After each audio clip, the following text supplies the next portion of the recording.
నమస్తే, welcome to it's you TV. వరుసగా కూడా ఎమ్మెల్సీలు వైఎస్ఆర్సీపీ పార్టీని వీడుతున్నారు. కష్టకాలంలో అధినేతకు తోడుండాల్సిన నేతలే పార్టీని వీడి తమ భవిష్యత్తు తాము చూసుకుంటున్నారు. మరి ఇది వైఎస్ఆర్సీపీ పార్టీని మరింత బలహీనపరుస్తుందా? ఈ వరుస వలసలు దేనికి? మరి దీనివల్ల అసలు ఆ పార్టీ భవిష్యత్తు ఏ విధంగా మారుతుంది? వీటన్నిటి గురించి మాట్లాడదాం. నాతో పాటు ప్రెసిడెంట్ ఉన్నారు యూటీవీ CEO పొలిటికల్ అనలిస్ట్ శివారాచర్ల గారు. Hello sir. వైసీపీలో వలసల పర్వం స్టార్ట్ అయిందని చూడాలా? నిన్న చూస్తే కనుక ముగ్గురు నేతలు టీడీపీలో జాయిన్ అయిపోయారు. ఇప్పుడు బల్లి కళ్యాణ్ చక్రవర్తి కానీ, కర్రి పద్మశ్రీ కానీ, మరొక నేత మరి రాజశేఖర్ రెడ్డి, వీళ్ళు ముగ్గురు కూడా పార్టీని వీడిపోయి టీడీపీలో జాయిన్ అయిపోయారు. రెండుసి కొన్ని కొత్త టెంప్లెట్స్ డిఫైన్ చేసుకుంటే మంచిది. గత 10 సంవత్సరాలు ప్రధానంగా ఏ పార్టీ అధికారంలో ఉంటే ఆ పార్టీలోకి ప్రతిపక్షం నుంచి వలసలు పోతున్నాయి, సహజం. సో వైసీపీ టీడీపీ అనే పదం కాకుండా ప్రతిపక్షం నుంచి అధికార పార్టీలోకి వలసలు పోతున్నాయా అని మనం మార్చుకోవాలి. ఇది గతంలో జరిగింది, ఇప్పుడు జరిగింది, భవిష్యత్తులో కూడా జరుగుతుంది. ఇది రాజకీయ ఆచారం, అదొక సాంప్రదాయం లాగా మారింది. గెలిచిన పార్టీలోకి వెళ్ళిపోదాం అనుకునేది అదొక ఆచారంగా అదొక సాంప్రదాయం లాగా మారిపోతా ఉంది. సో కాబట్టి ఈరోజు కొత్తగా ఆశ్చర్యపోయేది ఏమీ లేదు. వీళ్ళు ఎందుకు పోతున్నారని లోతుగా పోయి విశ్లేషణ చేసి మనం ఆశ్చర్యపోయే అంశాలు కూడా ఏమీ ఉండవు. అయితే వ్యక్తుల పరంగా చూసినప్పుడు మరి రాజశేఖర్ లాంటి వారి గురించి ఒక 2 విషయాలు మనం మాట్లాడుకోవాల్సి ఉంటుంది. మిగిలిన వాళ్ళ గురించి చూసినప్పుడు పెద్ద కారణాలు ఏమీ ఉండవు అన్నమాట. అది అంటే వాళ్ళ రాజకీయ కారణాలు గతంలో కనుక, అంటే వాళ్ళ రాజకీయ భవిష్యత్ అని చెప్పకూడదేమో, రాజకీయ హిస్టరీ చూడాలేమో మనం. అంతే కదా. ఇప్పుడు మీరు చెప్పిన 3 పిల్లలు మరి రాజశేఖర్ గారు అందరికీ బాగా తెలుసు. ఆయన బల్లి కళ్యాణ్ చక్రవర్తి కొంతమంది తెలుసు. అంటే కర్రి పద్మశ్రీ, ఇంకా ఆ పేరు కూడా ఎంతమంది తెలుసు? కర్రి పద్మశ్రీ అనే పేరు ఎంతమందికి తెలుసు? ఆమె ఫిషరీ కోటాలో వచ్చారు. ఆమె చెప్దాం. అసలు ఆ కర్రి పద్మశ్రీ అనే పేరు వైసీపీలో, అంటే ఆమెకు పదవి వచ్చిన రోజు వైసీపీలో ఎక్కువ మందికి తెలియదు. ఇప్పుడు కూడా ఎవరో ఒక ఎమ్మెల్సీ ఉన్నారేమో అనుకుంటారు. ఒక జగన్మోహన్ రెడ్డి ఒక ప్రయోగం చేస్తూ పెద్దగా రాజకీయ ప్రాముఖ్యత లేని వాళ్ళకి కుల సమీకరణలను లేదంటే ఆ లోకల్గా ఉన్న లీడరు రికమెండేషన్లు ఇచ్చుకుంటూ వచ్చారు. అట్లా కర్రీ అసలు రేసులో లేని కర్రీ పద్మశ్రీ, తర్వాత వీళ్ళకన్నా ముందు పార్టీ మారిన జకియా బేగం, జకియా ఖానం, ఒక 5-6 మందికి ఇచ్చారు. వాళ్ళ పేర్లు ఇప్పుడు ఇనుండం. రాజకీయాలు ఎంతో కాలం ఫాలో అవుతున్నాయి, వాళ్ళు అసలు వాళ్ళ పేర్లు ఇనుండం అన్నమాట. వాళ్ళని తీసుకొచ్చి ఎమ్మెల్సీలు చేశారు. అది సో వాళ్ళ నుంచి ఎక్కువ లాయాలిటీ, ఎక్కువ ఊహించడం అనేది అది రాజకీయాల్లో సాధ్యం కాదు. అది ఇప్పుడు పద్మశ్రీ లాంటి ఉంది, ఆమెకేం పెద్ద వ్యాపారాలు, హైలీ ఎడ్యుకేటెడ్, ఆమె డబల్ PG చేశారు. తర్వాత చిన్న వ్యాపారాలు ఏదో ఉన్నట్టుగా పెద్దగా, అంటే అధికార పార్టీ వాళ్ళని ఒత్తిడి చేసి వాళ్ళ వ్యాపారాలను ఇబ్బంది చేసేంత వ్యాపారం ఉన్నోళ్ళు కాదు, అంత ఆర్థికంగా ఉన్నోళ్ళు ఏమి కాదు. కేవలం ఆ రోజు ఉన్న ఆమెకున్న కమ్యూనిటీ వాళ్ళని వాడబలిజి అంటారు. ఈ వాడబలిజి అనేది ఫిషర్మెన్ కమ్యూనిటీలో ఒక తెగ, ఇది ఒక కులం. వాళ్ళ సర్టిఫికేట్ కూడా వాడబలిజి అని ఇస్తారనమాట. అట్లా ఇచ్చిన వాళ్ళకి కాకినాడ సంబంధించిన ఆ రోజు దొరపూడి చంద్రశేఖర్ రెడ్డి హవా నడుస్తూ ఉంది వైసీపీలో. సో ఆయన తన ఫాలోవర్స్గా ఉన్న వాళ్ళకి తెచ్చుకోగలిగారు పద్మశ్రీని.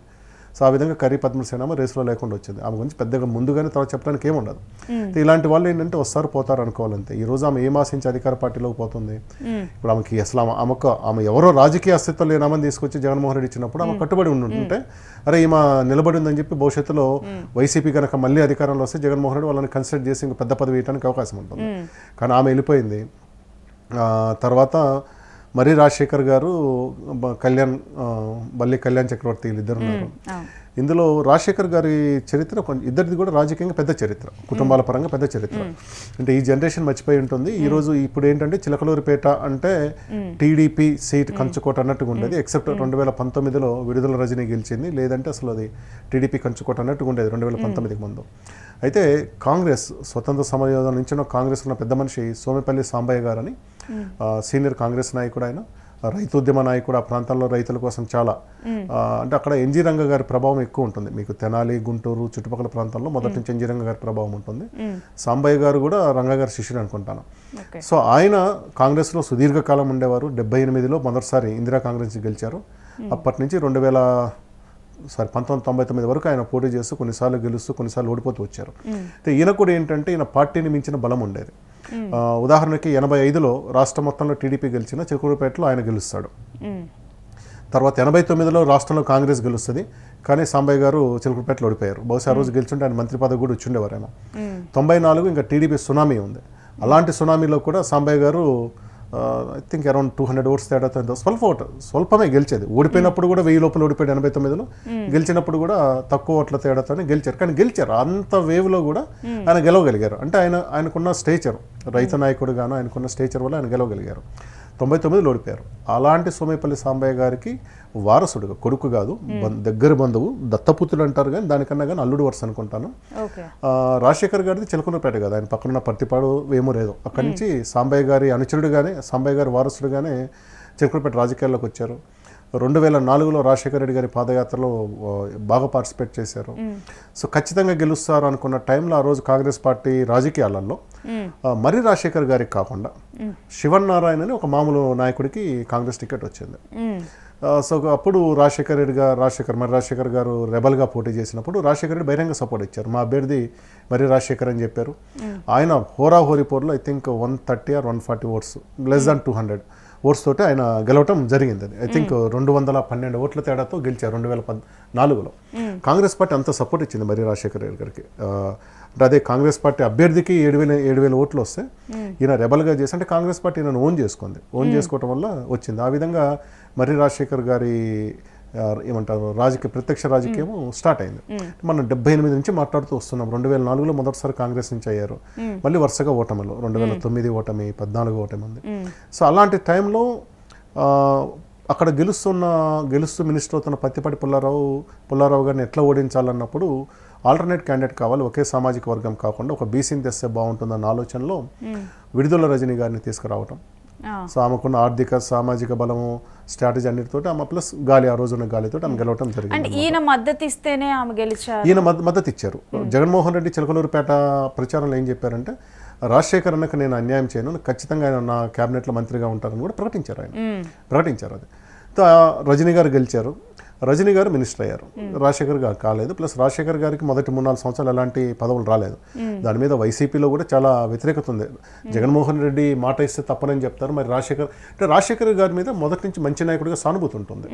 ఎందుకంటే ఆ కుటుంబ చరిత్ర ప్రకారం ఉంటుంది. ప్లస్ ఆయన ఇన్ని కష్టాలు వచ్చినా కానీ అక్కడ ఆయన ఇప్పుడు వైసీపీని కానీ అంతమంది కాంగ్రెస్ని కానీ వీడలేదు. దాదాపు అంటే తొలిసారి వాళ్ళు కాంగ్రెస్ లేక వైసీపీ నుంచి బయటికి పోయినట్టు అనమాట. ఈయనకి ఇవ్వాలని చెప్పి వైసీపీ కార్యకర్తలు కూడా కోరుకున్నారు. చివరిలో ఎమ్మెల్సీ ఇచ్చారు కానీ మంత్రి పదవి రాలేదు. మంత్రి పదవి రాకపోవటానికి జిల్లా రాజకీయాల్లో జిల్లా ఈక్వేషన్స్ ఉంటాయి. చాలా మందికి చిలకలూరుపేట అంటే ఉమ్మడి గుంటూరు జిల్లాగా చూసినప్పుడు మనం పిన్నెల్లి రామకృష్ణారెడ్డి జగన్మోహన్ రెడ్డికి అత్యంత సన్నిహితుడు, చాలా సమస్యాత్మకమైన నియోజకవర్గం మాచెల్ల నుంచి వరుసగా 2009 నుంచి వరుసగా గెలుస్తూ వచ్చిన నాయకుడు. ఆయనకు మంత్రి పదవి రాలేక అంబటి రాంబాబు గారికి వచ్చింది. అనేక మంది ముఖ్యులకు కూడా మంత్రి పదవి రాని పరిస్థితి. అక్కడ ఆర్కే జగన్మోహన్ రెడ్డికి సన్నిహితులు, ప్లస్ మొదటి నుంచి కూడా ప్రభుత్వం మీద చంద్రబాబు మీద గట్టిగా పోరాడాయన, అనేక కోర్టు కేసులు వేసి పోరాడాయన, మంగళగిరి ఎమ్మెల్యే, ఆయనకు రాలేదు. అంటే ఈయన ఇవ్వాలనుకుని ఈక్వేషన్ వల్ల రాలేదు అని ఏదో సర్ది చెప్పారు. కానీ ఎమ్మెల్సీ ఇచ్చాం కదా, మళ్ళీ భవిష్యత్తులో చేద్దాం అనుకున్నారు. అయితే ఆయన ఎన్నికలప్పుడు పార్టీ మారలేదు, స్తబ్దంగా ఉన్నారు. ఇప్పుడు పార్టీ మారటం ఒక విధంగా ఆశ్చర్యకరమే. ఆయన ఏం ఆశించిపోతారంటే ఆయన స్వార్థపూరితమైన రాజకీయ నాయకుడు కాదు. ప్లస్ అంతగా వెక్స్ కావాల్సినంత అవసరం కూడా లేదు. ఆయన వాళ్ళ వర్గం చెప్పేది ఏంటంటే మళ్ళీ రజనీని, అంటే ఎన్నికల్లో 2024 ఎన్నికల్లో రజనీని గుంటూరు పంపించారు. కావిటి మనోహర్ నాయుడు గుంటూరు అప్పుడు మేయర్ని తీసుకొచ్చి మాకు ఇచ్చారు. ఇప్పుడు మళ్ళీ మనోహర్ నాయుడుని తప్పించేసి మీరు మళ్ళీ రజనీని ఇన్ఛార్జిగా తీసుకొచ్చారు కదా అనేది వాళ్ళ concern. It's not end of the day. ఈ రోజుతో అయిపోలేదు. ఎవరికి అవకాశం వస్తున్నది ఇంకా 3.5 సంవత్సరాలు ఉంది. ఇది ఒక్కదానికి అంత సీనియర్ కోపగించుకోవడం లేదా బాధపడి వెళ్ళటం అనేది కొంచెం రాజకీయంగా ఫాలో అయ్యే వాళ్ళకి కొంచెం ఇబ్బందికరం అనిపిస్తుంది. పోనీ టీడీపీలో ఏమైనా గ్యారంటీ ఉంటుందంటే పుల్లారావు గారిని కాదని ఈయనకి ఇస్తారా? పుల్లారావు ఇప్పుడు చిలకలూరుపేట బాగా అంటే రిచ్ కాన్స్టిట్యున్సీ. చాలామంది ఏమంటారు డబ్బులు ఉన్న వాళ్ళు, కొన్ని కోట్లు పెట్టగలిగిన వాళ్ళు చాలామంది ఉంటారు. అలాంటి దాంట్లో రాజశేఖర్ గారు ఏ రోజు వ్యాపారం చేయాలి, పెద్ద వ్యాపారాలు ఏదో చిన్నవి ఉండొచ్చు, ఆర్థికంగా వీళ్ళందరి మంది పెద్ద బలవంతులు కూడా ఏం కాదు. అలాంటి ఆయనకి నాకు తీసుకొచ్చిస్తారంటే అలాంటి గ్యారంటీ ఏమీ లేదు. మీరు ఒక చోట నుంచి ఇంకో చోటికి పోతున్నప్పుడు ఇక్కడ కోల్పోయింది అక్కడ దక్కాలి కదా, అలా దక్కినప్పుడే పోవాలి. కానీ అలాంటి పరిస్థితి చిలకలూరుపేటలో లేదు. ఒక విధంగా రాజశేఖర్ గారు కొంత తొందరపడ్డారని మనం అనుకోవాలి. ఏ పద్మశ్రీ గురించి మనం ఇంత డీటెయిల్గా చెప్పట్లేదు.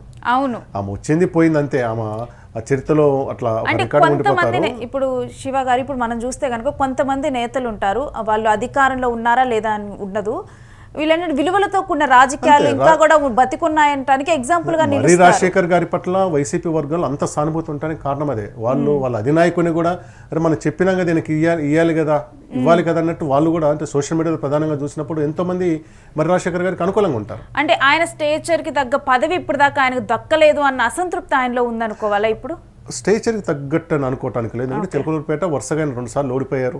ప్లస్ రజనీ మాత్రమే గెలిచింది because of caste combinations. Rama కులము తర్వాత వాళ్ళ భర్త కులము ఇవన్నీ గెలిచారు. ఇవంతా గెలిచాయి. చిలకలూరుపేట పుల్లారావు గారు గట్టి గెలుస్తారు. సాలిడ్గా టీడీపీ కాన్స్టిట్యూన్సీ మొదటి నుంచి ఉంది కదా. అలాంటప్పుడు ఈయన ప్రయోగం చేశారు, సక్సెస్ అయింది. అయితే ఇప్పుడు ఈయన బాధపడేది ఏంటంటే మళ్ళీ తిరిగి రజనీని ఎందుకు తీసుకొచ్చారు మీరు అనేది ఈయన కన్సర్న్. సరే రజనీ ఇక్కడ రాలేదు, రజనీ వైసీపీ ఇన్ఛార్జ్ అయింది, మరి మీరు టీడీపీ ఇన్ఛార్జ్ అవుతారా, కొన్ని టీడీపీ ఎమ్మెల్యే అవుతారా? పునర్విభజన అనేది ఎప్పుడు జరుగుద్దు ఏమైతే మనకు తెలియదు సంగతి. దాన్ని నమ్మి ముందుకు పోవటం అనేది కరెక్ట్ కాదు. అంటే ఆయన అక్కడ టీడీపీలో పదవి ఆశించడానికి అయితే ఇప్పుడైతే లేదంటారు మీరు? ఇప్పుడు కరెంట్ ఎమ్మెల్సీ ఉంది, దానికి రాజీనామా చేస్తారు. ఆల్రెడీ రాజీనామా చేశారు కానీ చైర్మన్ దాన్ని ఇంకా యాక్సెప్ట్ చేయలేదు. సో ఈ రోజు రేపు దాన్ని ఒకటి యాక్సెప్ట్ అయినా చేయాలి, పార్టీ మారినవి కాబట్టి డిస్క్వాలిఫై అయినా చేయాలి. ఈ రెండిట్లో ఏదో ఒకటి జరుగుతుంది కదా. ఆ ఖాళీ అయిన ఎమ్మెల్సీ మళ్ళీ తిరిగి మ్యాక్సిమం అదే కదా వచ్చేది. మీరు ఏదైతే వదులుకున్నారో అదే తిరిగి వస్తుంది, అదే కాలానికి తిరిగి వస్తుంది, అంతే కదా. దానికన్నా పెద్ద పదవి ఏమొస్తుంది? రాదు కదా.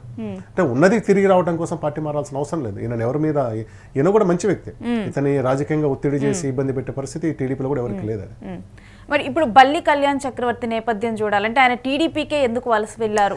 కళ్యాణ్ చాలా తొందరపడ్డాడు అనుకోవాలి. రాజశేఖర్ గారు ఏంటంటే సుదీర్ఘకాలం రాజకీయాల్లో ఉన్నారు. ఆయన కూడా ఐ థింక్ 60-65 మధ్యలో ఉంటారు. కళ్యాణ్ హార్డ్లీ 40-42 ఉంటారు, యంగ్ మ్యాన్. కళ్యాణ్ గారు అంటే బల్లి దుర్గాప్రసాద్ గారు కూడా సీనియర్ లీడర్. అంటే ఒక్కటి సార్, నేను ఒకటే ఏంటంటే వాళ్ళ ఫ్యామిలీ మొదటి నుంచి కూడా టీడీపీకి సపోర్ట్గానే ఉంది. అంటే సొంత గూటికి వెళ్ళారనుకోవాలా? రాజకీయాల్లో సొంత గుడులు అద్దె గుడులు ఏముండవు. ఎవరు టికెట్ ఇస్తే అదే సొంత గుడు. చెప్తాను.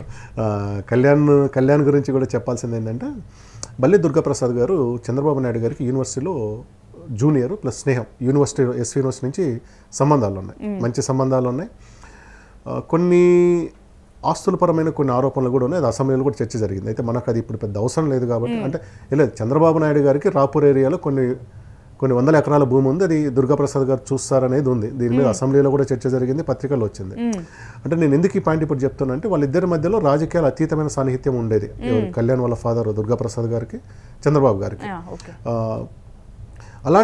అలాంటి కళ్యాణ్ దుర్గాప్రసాద్ గారికి మొదటిసారి 85లో పోటీ చేసే అవకాశం వచ్చింది. అక్కడి నుంచి వరుసగా చేస్తూ వచ్చారు. 85, 94, 99 చేస్తూ వచ్చారు.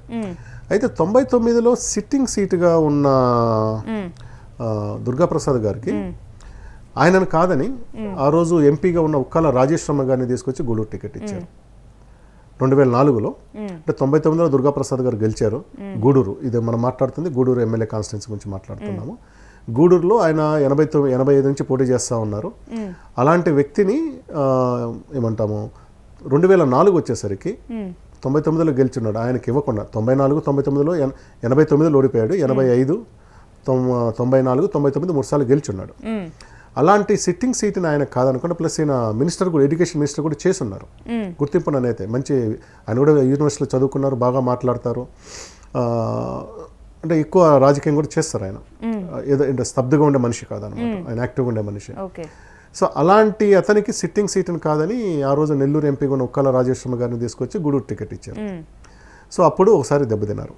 మళ్ళీ 2009లో సీట్ ఇచ్చారు ఆయనకి, గెలిచారు. కానీ 2014 వచ్చేసరికి మళ్ళీ సీట్ ఇవ్వలేదు. అంటే సిట్టింగ్గా ఉన్న సీట్ని 2 సార్లు ఇవ్వలేదు టీడీపీలో. 2004లో ఇవ్వలేదు, 2014లో ఇవ్వలేదు. 2004లో మాత్రం ఈయనేమి పోటీ చేయలేదు, సపోర్ట్ చేశారు. ఆ రోజు కాంగ్రెస్ గెలిచింది అక్కడి నుంచి. 2014లో మాత్రం రెబల్గా నామినేషన్ వేశారు. నామినేషన్ వేస్తే చంద్రబాబు నాయుడు గారు మాట్లాడి దాన్ని అంటే విత్డ్రా చేసే టైం లేకుండా పోయింది. కానీ అఫీషియల్గా టీడీపీలోనే ఉన్నారు. టీడీపీ క్యాండిడేట్ పక్కనే అంటే జ్యోత్స్న అని, బత్తాలో జ్యోత్స్న ఆమెకి ఇచ్చారు టికెట్. అప్పుడు ఆమెతో పాటు ప్రచారం చేశారు. ఈయన గుర్తు మీద ఐ థింక్ 700 ఓట్లు ఎన్ని ఓట్లు వచ్చాయి. 700 ఓట్లు అంటే నామినల్ ఏం పడనట్లు అనుకోవాలన్నమాట. కానీ అప్పుడు అది ఓడిపోయి అక్కడ వైసీపీ పాసం సునీల్ గెలిచున్నారు. సునీల్ గెలిచిన తర్వాత ఆయన మళ్ళీ 40 ఫిరాయించి టీడీపీలోకి పోయాడు. సో మళ్ళీ దుర్గాప్రసాద్ గారికి సీట్ లేదు. 2019లో తనకు సీట్ వస్తుందని చెప్పి బాగా నమ్మి చివరి నిమిషం వరకు ఆయన ఉన్నారు. కానీ ఆయనకు సీట్ రాలేదు. ఆ సీట్ రాని క్రమంలో ఇటు వైసీపీ వైపు చూసి ఎన్నికలకు ఐ థింక్ నెల 40 రోజుల ముందటే గూడూరు టికెట్ అడిగితే అప్పటికే గూడూరు టికెట్ కన్ఫర్మ్ అయిపోయింది. కాబట్టి తిరుపతి ఎంపీ ఎంపీ టికెట్ ఇస్తామని ఇచ్చారు. తిరుపతి ఎంపీ ఈజీగా గెలిచారు ఆయన. సో దుర్గాప్రసాద్ గారు 2019లో వైసీపీ తరపున వైసీపీ తరపున తిరుపతి ఎంపీగా గెలిచున్నారు. సో కానీ దురదృష్టవశాతం ఏంటంటే కోవిడ్ 2020 సెప్టెంబర్లో, దాదాపు ఇదే నెలలో సెప్టెంబర్ 15-16 కోవిడ్ వల్ల ఆయన చనిపోయారు. సో చనిపోయిన తర్వాత అక్కడ ఉప ఎన్నిక రావాల్సి వచ్చింది. అప్పుడు కళ్యాణ్ రాజకీయ రంగ ప్రవేశం చేయాల్సి వచ్చింది. కళ్యాణ్కి టికెట్ ఇవ్వాలా వేరే వాళ్ళకి ఇవ్వాలనుకున్నప్పుడు అప్పుడు జగన్ ఆప్షన్ ఏంటంటే తనకు ఏమంటారు ఫిజిషియన్గా పనిచేసిన ఫిజిషియన్ కూడా కాదు ఫిజియోథెరపిస్ట్గా పనిచేసిన గురుమూర్తి యంగ్ మ్యాన్, సో అతనికి ఇస్తాను, నీకు వేరే రకంగా న్యాయం చేస్తానని చెప్పి అప్పుడు ఏదో ఖాళీ అయింది ఒక ఎమ్మెల్సీ. కళ్యాణ్కి ఎమ్మెల్సీ ఇచ్చారు, గురుమూర్తికి ఎంపీ ఇచ్చారు, ఇద్దరు గెలిచారు అనమాట. అది షార్ట్ టైం ఉన్నప్పుడు ఎమ్మెల్సీ. తర్వాత మళ్ళీ 6 years రెన్యువల్ చేస్తున్నారు, 2023లో రెన్యువల్ చేస్తున్నారు అనమాట. ఆ విధంగా కళ్యాణ్ కూడా ఒక విధంగా వైసీపీ న్యాయం చేసినట్లే. వాళ్ళ తండ్రి ఆ రోజు చనిపోయిన రోజు అతనికి ఎమ్మెల్సీ ఇవ్వకుండా ఉంటే ఈ రోజు పార్టీ మారుతాడా లేదనేది కూడా ఉండేది. ప్లస్ మొన్న కూడా ఎన్నికలు ఆయన టికెట్ అడిగింది ఏమీ లేదు. Kalyan was very comfortable with MLC seat, బాగానే ఉందన్నమాట. ఈరోజు కళ్యాణ్ మళ్ళీ సడన్గా వైసీపీని వదిలేసి టీడీపీకి వెళ్ళటం అంటే ఆయన రాజకీయాన్ని ఆయన డిస్టర్బ్ చేసుకున్నట్లే. వాళ్ళ ఫాదర్ పాటించిన స్ట్రాటజీని కాకుండా ఎప్పుడైనా కానీ ప్రతిపక్ష నుంచి అధికార పార్టీ వాళ్ళకు ఎవరు జాయిన్ అయినా కానీ వాళ్ళ పట్ల సానుభూతి ఉండదు. మీరు చరిత్ర మొత్తం తీసుకుంటే ప్రతిపక్షం నుంచి అధికార పార్టీలో జాయిన్ అయిన వాళ్ళ రాజకీయ భవిష్యత్తు ఇప్పుడు ఇబ్బందుల్లో ఉంటుంది. ఇమీడియట్ జరిగే ఎన్నికల్లో గెలుపోవటంలో జనరల్గా ఉండవు. 2014-19 మధ్యలో 23 మంది ఎమ్మెల్యేలు వైసీపీ నుంచి టీడీపీలోకి పోతే గెలిచిన వాళ్ళు నాకు తెలిసి ఇద్దరు.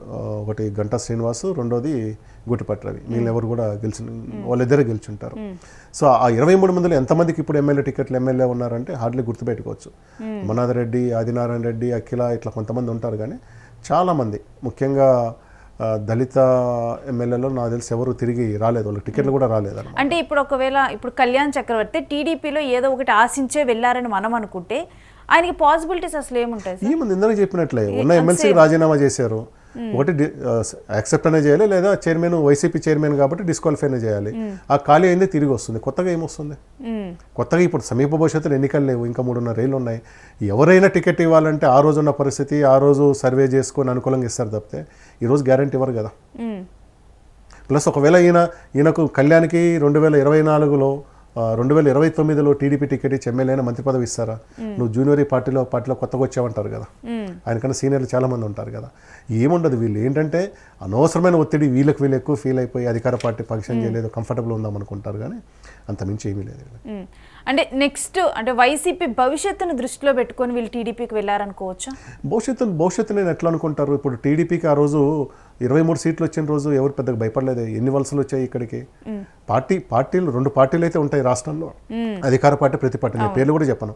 అధికార పక్షం ప్రతిపక్షం ఖచ్చితంగా ఉంటాయి. ఇప్పుడు 2019లో కేవలం 23 సీట్లు వచ్చినా ఆ రోజు ప్రతిపక్షాలు మొత్తం కలిపి దాదాపు 45-46% ఓట్లు వచ్చాయి కదా.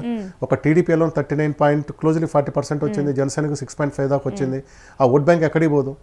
మారేది ఎంత? 10-12% కదా. ఈ రోజు వైసీపీ వాళ్ళకి 40% వచ్చింది, 11 సీట్లే వచ్చి ఉండొచ్చు.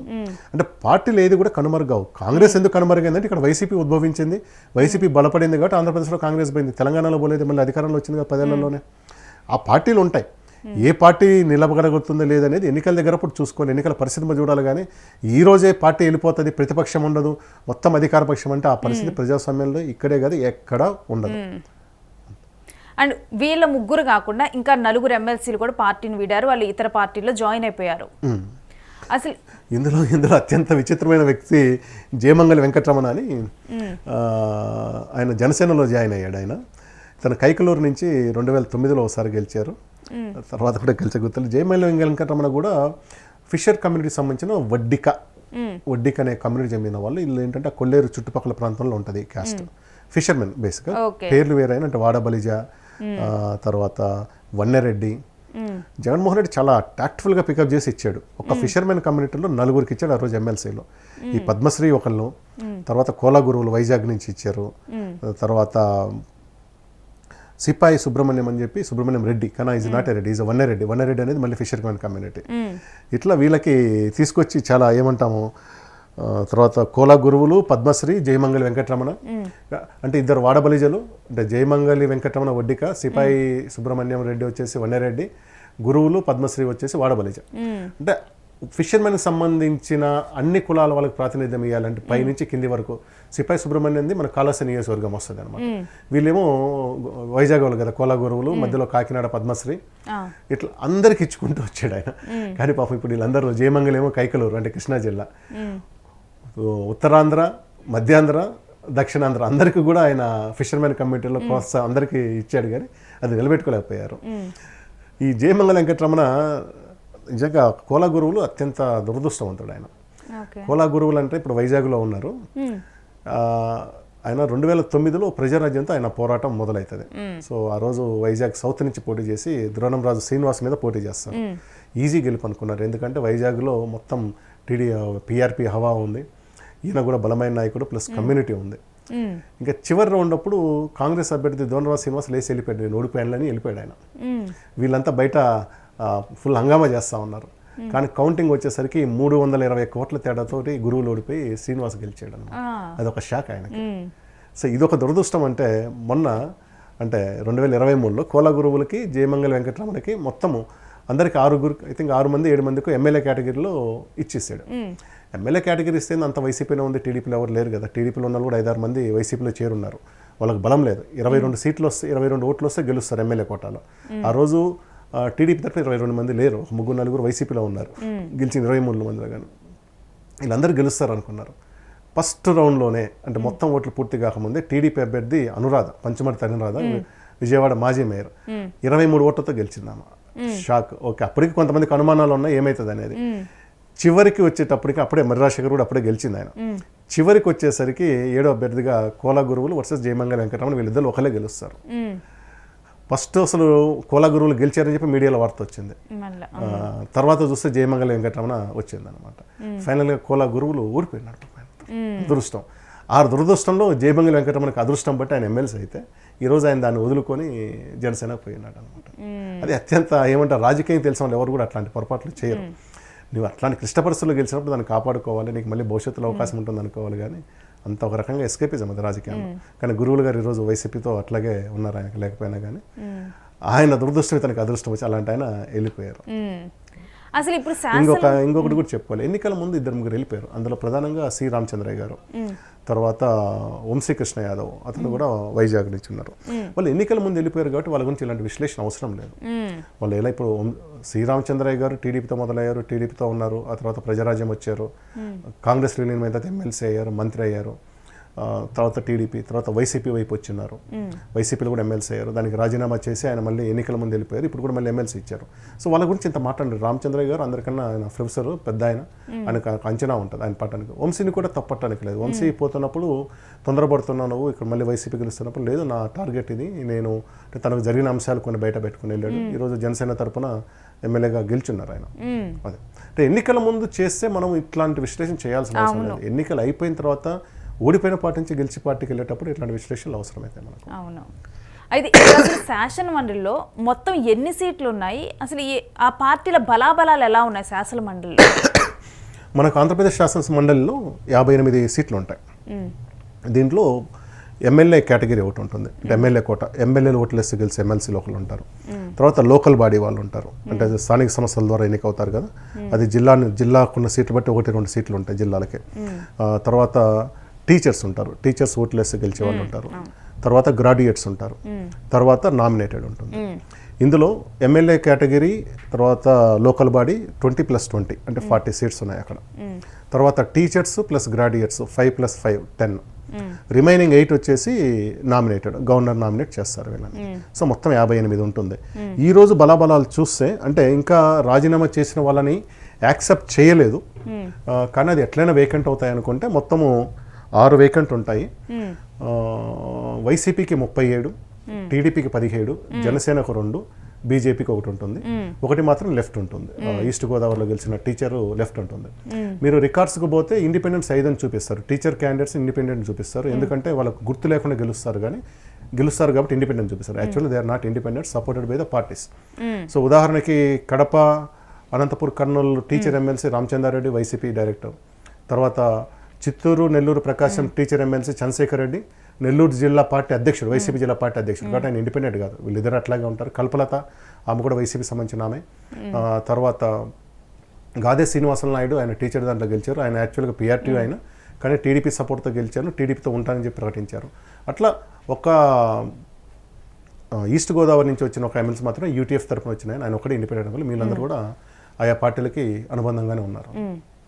అయితే ఇప్పుడు మీరు చెప్పిన లెక్కల ప్రకారం ఇప్పుడు అధికార పక్షం కంటే కూడా శాసనమండలిలో ప్రతిపక్షానికే బలం ఎక్కువ కనిపిస్తుంది. అంటే ఇలా అంటే ప్రతిపక్షానికి బలం ఎక్కువ ఉండటం వల్ల అధికార పక్షానికి ఏమైనా ఆటంకం ఉంటుందా? అందుకనే ఇప్పుడు టీడీపీ ఇప్పుడు వైసీపీ నుంచి జాయిన్ చేసుకుంటుందా? సభలో అది యాక్చువల్గా అట్లా ఉండకూడదు. మనకు శాసనమండలి గతంలో కూడా ఒకసారి రద్దు అయింది ఎన్టీఆర్ టైంలో. ఎన్టీఆర్ శాసనమండలి రద్దు చేశారు. అప్పుడు ఏమవుతుందంటే రోసే లాంటి వాళ్ళు, హేమీలంతా అంటే వాగ్దాటి సబ్జెక్ట్ నాలెడ్జ్ ఉన్న వాళ్ళంతా శాసనమండలి ఉండేవాళ్ళు. శాసనసభలోనే మొత్తం టీడీపీ వాళ్ళు ఉండేవాళ్ళు. ఇక్కడికి ఏ బిల్లు వచ్చినా కానీ దాని మీద వీళ్ళు అసలు చీల్చి చెండాడేవాళ్ళం. దానికి సమాధానం చెప్పడం కొత్తగా వచ్చిన మంత్రులకు సాధ్యమయ్యేది కాదు. ఒక సందర్భంలో ఈనాడు మీద రామోజీరావు గారికి అరెస్ట్ వారెంట్ కూడా ఇష్యూ చేస్తుంది. ఇవన్నీ అప్పుడు 3 అంటారు. శాసనమండలి రద్దుకి RRR కారణం అంటారు. రామోజీరావు, రోసయ్య, ఎన్టీఆర్, రామారావు ఇలా 3 వల్ల రద్దు అని చెప్పి ఒక రద్దు చేశారు. శాసనమండలి ఏర్పాటు అనేది రాష్ట్ర ప్రభుత్వం ఇష్టం. ప్రతి రాష్ట్రానికి శాసనమండలి ఉండదు, అన్ని రాష్ట్రాలకు లేదు, రాష్ట్ర ప్రభుత్వం మాత్రమే పెట్టుకోవాలి. సో రాష్ట్ర ప్రభుత్వం పెట్టుకుంది కాబట్టి వాళ్ళు ఇష్టం రద్దు చేశారనమాట. తర్వాత రాజశేఖర రెడ్డి సీఎం అయిన తర్వాత 2005లో దీన్ని పునరుద్ధరించారనమాట. అప్పుడు సమస్య లేదు. కానీ నిజంగా ఎప్పుడు శాసనమండలిలో సమస్య ఎప్పుడు వచ్చిందంటే 2020లో వచ్చింది మనకు సమస్య. ఎప్పుడు వచ్చిందంటే ఇంగ్లీష్ మీడియం బిల్ వచ్చినప్పుడు అసెంబ్లీ దాని బిల్లు పాస్ చేసినప్పుడు శాసనమండలి ఆ బిల్ పాస్ చేయకుండా దాన్ని రివ్యూ కమిటీకి పెట్టారు. ఆ రోజు శాసనమండలి చైర్మన్గా టీడీపీ నేత షరీఫ్ ఉండేవారు, ఎంఎం షరీఫ్ ఉండేవారు. అక్కడ ఏంటంటే ఓటింగ్లో టీడీపీలు ఎక్కువ ఉన్నారు కాబట్టి అప్పుడు సో ఓటింగ్ నెక్కింది, నేను ఇట్లా రివ్యూకి ఇస్తున్నానని చెప్పి ఆ బిల్లు పాస్ కాకుండా అడ్డుకోగలిగారు. అది బాగా జగన్మోహన్ రెడ్డిని ఆ రోజు ప్రభుత్వాన్ని ఇబ్బంది పెట్టింది. ఏ బిల్స్ పోయినా కానీ వాళ్ళ జనరల్గా ఏంటి ఫైనాన్షియల్ బిల్స్ శాసనమండలి సభ్యులు ఎవరు కూడా ప్రజలతో ప్రత్యక్ష సంబంధం లేని వాళ్ళు, ఎమ్మెల్యేలే ప్రజలతో ప్రత్యక్ష సంబంధం వాళ్ళు ఉంటారు. దాన్ని హానర్ చేసుకొని పోవాలి, ఏదైనా కరెక్షన్స్ ఉంటే చెప్పాలి, కానీ బిల్లును ఆపటం, బిల్లును డిలే చేయటం అనేది చేయకూడదు అనేది సహజమైన న్యాయం. కానీ వాళ్ళ హక్కు లేదంటే హక్కు ఉంది, దాన్ని ఏం చేయలేం కదా, రాజ్యాంగం సపరేట్ చేయలేదు. ఎందుకంటే ఇది స్టేట్ ఆప్షన్ అని చెప్పాను, కేంద్ర ప్రభుత్వం పెట్టిన ఆర్డినెన్స్ వచ్చేది కాదు కాబట్టి దానికి అలా నడిచింది. ఆ ఇబ్బందితోనే అప్పుడు జగన్మోహన్ రెడ్డి దీన్ని శాసనమండలి రద్దు చేస్తూ కూడా ఒక బిల్లు పెట్టారు. అది కేంద్రానికి పంపించారు, దాని మీద చర్యలు లేవు. అంటే కేంద్రం కూడా ఏంటంటే వీళ్ళు ఫాలోఅప్ చేసుకుంటూనే చేస్తారు, తర్వాత చేయరు. మనకు ఎన్నికలకు 1 సంవత్సరం ముందు వచ్చేసరికి మొత్తము వైసీపీ మెజారిటీ వచ్చేసింది. ఇప్పుడు కూడా టీడీపీ వాళ్ళు ఏం చేయకపోయినా కానీ ఎన్నికలకి 2028 అంటే ఇది ఖాళీ కాదు అంటే ఏమంటారు, ప్రతి 2 సంవత్సరాలకి ఖాళీలు వస్తుంటాయి దీనికి. సో సభ్యులు పెరుగుతూ ఉంటారు. ఇప్పటి నుంచి గెలిచి వచ్చే ప్రతిదీ కూడా వాళ్ళకే వస్తాయి కదా. అంటే ఎమ్మెల్యే కోటగిరి వాళ్ళకే వస్తుంది, మరి స్థానిక సంస్థలు ఎలా చూడాలో అంటే అప్పుడు వైసీపీ గెలిచి వాళ్ళు గెలిస్తే ఓకే, టీచర్స్ అంటే అధికార పార్టీ బలం పెరుగుతూ వస్తుంటుంది అనమాట. అయితే ఇప్పుడు గతంలో టీడీపీ చేసినట్లు బిల్లులు అడ్డుకున్నట్టుగా ఇప్పుడు వైసీపీ కనుక బిల్లులు అడ్డుకుంటే ఏం చేయాలి, ముఖ్యంగా అమరావతి రాజధాని మీద ఏం చేయాలనేది వాళ్ళకి ఆలోచన ఉండొచ్చు. అయితే అలాంటి సమయంలో ఇట్లా ఒకళ్ళని ఇద్దరిని చేసుకోవటం వల్ల రాజకీయం ఉపయోగం లేదు. మీకు తెలిసింది, చీలుస్తే నెట్ట నిలువని గెలుచుకొని పోతారనమాట. ఈ రోజు కూడా ఎంతమంది ఉన్నారు, 37 మంది వైసీపీ సభ్యులు ఉన్నారు, 58 మంది. నా బలం వాళ్ళదే ఉంది కదా, వీళ్ళకి 11 మంది, అందరు కలుపుకున్నా కానీ 14 మంది కదా. సో అట్లనే కాకుండా వీళ్ళు వ్యక్తిగతంగా పోయినట్టుగానే మనం చూడాలి, వ్యక్తిగత కారణాలతో పోయినట్టుగానే చూడాలి. ఇప్పుడు కర్రీ పద్మశ్రీ ఉంది, పద్మశ్రీతో ఖాళీ ఎమ్మెల్సీ బహుశా అక్కడ ఒక టీడీపీ నాయకుడికి వస్తుందేమో, బహుశా రాజశేఖర్ గారికి మాత్రమే తిరిగి రావచ్చు, కానీ కళ్యాణ్ కూడా ఐఎమ్ వెరీ డౌట్ఫుల్, కళ్యాణ్ కూడా తిరిగిస్తారో లేదో డౌట్ఫుల్. అలాంటి అడ్జస్ట్మెంట్లో కూడా చాలా మంది జాయిన్ అవుతా ఉన్నారు. అంటే అధికార పక్షం రాజ్యసభ సభ్యుల్లో చూసాము, కృష్ణయ్య రాజీనామా చేసి మళ్ళీ బీజేపీతో ఎన్నికయ్యాడు. తర్వాత ఆయన మనకు బీదమసనయ్య రాజీనామా చేశాడు, మోపిదేవి రమణ చేశాడు, వేరే వాళ్ళంతా అక్కడి నుంచి వస్తున్నారు కదా. అట్లాంటి ఏర్పాటు ఏమైనా జరుగుతుందేమో అనుకోవాలంతే. దీనివల్ల ఈ 3 వల్ల వైసీపీ ఆధిపత్యం ఏం తగ్గిపోదు కదా. స్టిల్ 37 మంది ఉన్నారు 58లో. ఓకే, అంటే అధికార పక్షం కన్నా కానీ ప్రతిపక్షానికి బలం ఎక్కువ ఉంటే ఇప్పుడు మీరు చెప్పారు కదా, అడ్రస్ చేశారు కదా, బిల్లులు ఈ ఒక్క అంశమే ఉంటుంది, లేకపోతే ఇంకేమన్నా వేరే ఏముండవు. ఒక అసెంబ్లీ వాళ్ళు ఒక ఆర్డినెన్స్ ఒక బిల్లు తేవాలనుకున్నప్పుడు శాసనమండలిలో దాని మీద చర్చ పెట్టో రివ్యూ అని చెప్పి డిలే చేయగలుగుతారు, కొంత ఇబ్బంది కలిగిస్తారు, అంతమించి వేరే ఇబ్బందులు ఏముండవు. అంటే ఈ వలసలతో పార్టీని వీడటంతో ఎమ్మెల్సీలు వైసీపీ ఇంకా బలహీన పడుతుంది అని చూడాలా? ప్రజలు అట్లేం అనుకోరు.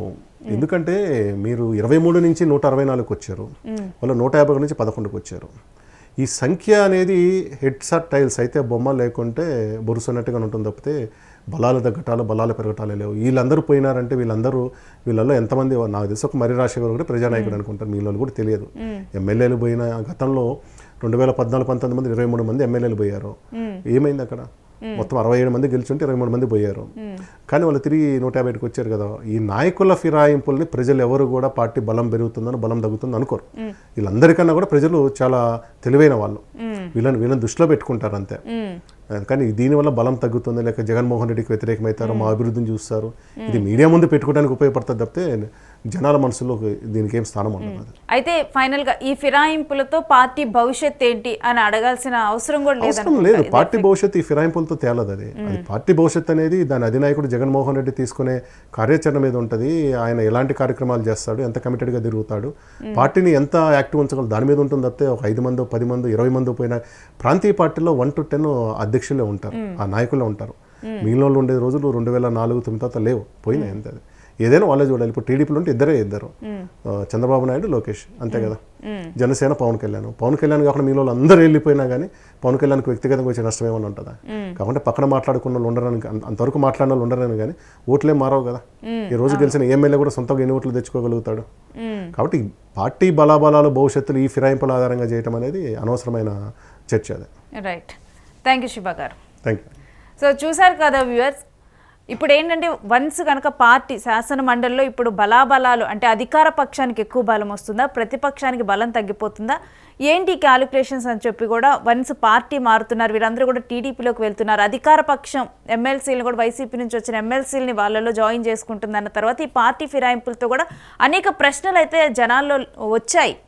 అయితే ఇప్పుడు పొలిటికల్ అంటే శివరాచర్ల గారితో మాట్లాడిన తర్వాత మనకు వచ్చిన క్లారిటీ ఏంటంటే దీనివల్ల ఇవి కేవలం వాళ్ళు పర్సనల్గా ఆ పార్టీలోకి ఫిరాయించారనే చూడాలి తప్పితే దీనివల్ల బలాబలాలు మారేది లేదు. శాసన మండలిలో దీనివల్ల అధికార పక్షమేమి ఇప్పుడు ఒకేసారి కూడా ఎక్కువ మంది కూడా అధికార పక్షం వైపు ఎమ్మెల్సీలు ఉండే అవకాశం ఉండదు. సో ఇది కేవలం వాళ్ళ పర్సనల్గానే చూడాల్సిన అవసరం ఉందని అయితే చెప్పారు. Keep watching your TV.